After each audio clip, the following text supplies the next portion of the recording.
Na-miss niyo isa't isa? Shit.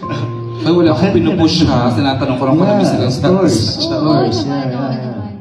Na-miss ko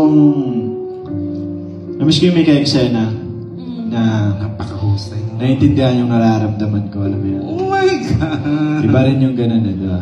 Yan. And lumalabas siya sa scene talaga, diba? Yes, oo. Yeah. And na-miss ko yung mga tawanan namin. Diba? Hindi lang kami, I mean, lahat tayo, diba, sa set. Oo, masaya kami lahat sa set. Sobra. Feel ko ready na kami kasi unang-una hindi rin namin tatanggapin kung hindi kami ready. Kasi diba, parang bakit namin gugustuhin na masaktan kami dito sa pelikula? Parang sobrang sadista naman natin sa sarili natin, diba? Parang I think ready na kami bago pa namin gawin. It's been 5 years na din, diba?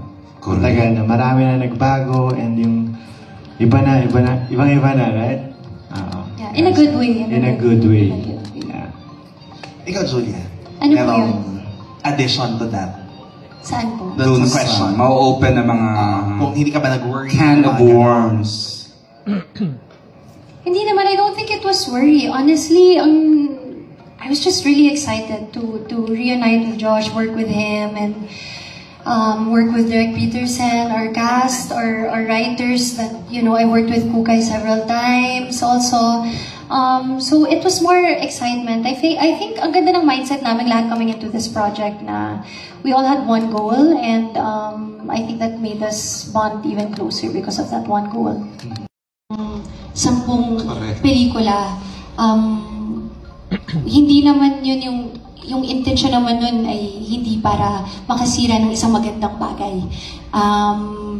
So, yun lang. Siguro we're in a very secure position in our lives, and it's not, I guess, fair to put it that way to the people that will be, you know, affected with the way that you ask the question. But we'll be fine. I think we're okay. Tignan mo, ang saya namin natapos yung Unhappy for You. Lahat ng nasa paligid namin masaya para sa amin. Minamahal pa rin kami. So I think it says a lot about where we both are in our lives. Nice. In other words, it's a yes. Joshua.